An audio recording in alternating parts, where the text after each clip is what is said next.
An officer in Indiana was shot by another officer, but police say it was all an accident. As Officer Lane Butler is rushing out of the house, the bullet travels through the door and hits her right above her protective vest in her shoulder. It all started when 3 officers went into a home on a criminal complaint call. As they searched the home, they were looking for a suspect. A large dog got out of its cage, startling the officers and leading to that dramatic moment.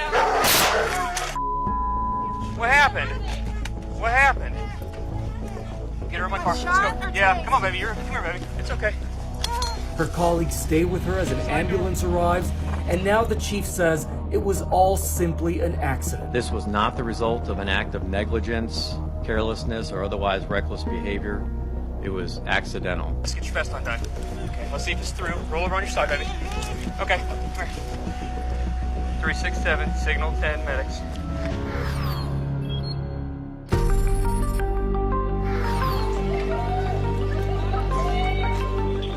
Firefighters were on the way to a bakery responding to reports of a gas leak when the explosion happened. It happened in the 9th arrondissement in central Paris. Multiple people were killed. 2 firefighters were among the dead. The blast overturned cars, shattered glass in nearby shops, and doors were blown off their hinges, according to bystanders and witnesses. J'étais juste en face, il y a beaucoup de pression qui m'a fait reculer. Et en même temps, j'ai reçu beaucoup de pression, beaucoup de choses vite.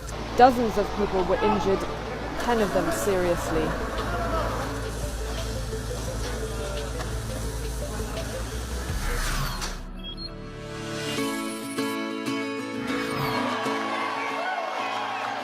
I'm running for president because it's time for new leadership.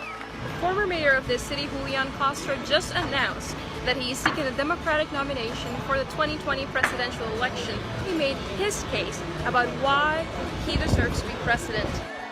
In the years to come, we must go forward as one nation, working toward one destiny, and that destiny is to be the smartest, the healthiest, the fairest, and the most prosperous nation on earth. There were mariachis here.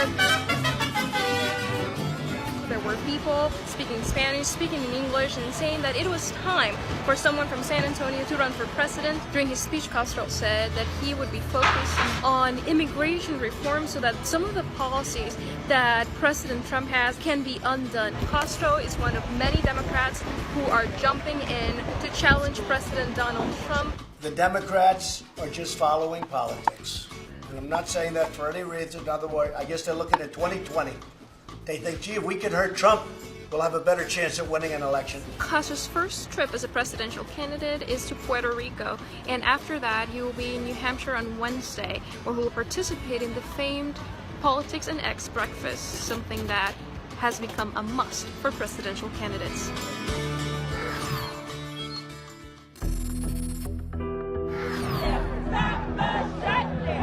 Hundreds of thousands of families who are going to have to go without a paycheck, who are government workers, are now taking their fight to the streets, essentially calling on the government to end this shutdown. These are people who are realizing that this could last for weeks and weeks, possibly months, and somehow they still have to pay the bills. We talked with a number of different government workers. Their immediate concerns are paying the rent, paying the light bill, paying the water bill, paying for child care. When you have financial obligations and other things that all of a sudden aren't going to be met, there's no way that it can't affect you mentally. It's really hard to do. Some government agencies have been telling workers to call their mortgage company and try to work a deal. They said, well, we're really sorry that you're going through this, but you have 30 days to get your payment in full. And after 30 days, we report you to the creditors. That's the reality for some of these families, is they're hoping that the president, they're very specific about that, comes in and solves this.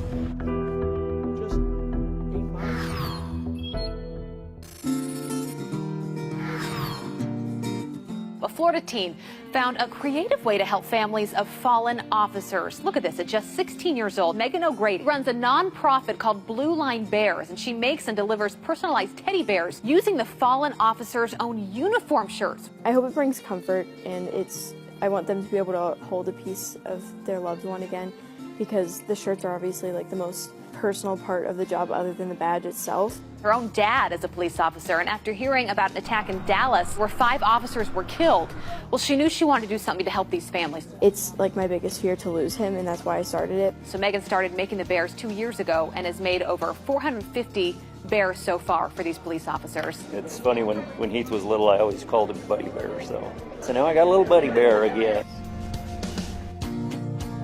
Travel with us and get the news you need right now.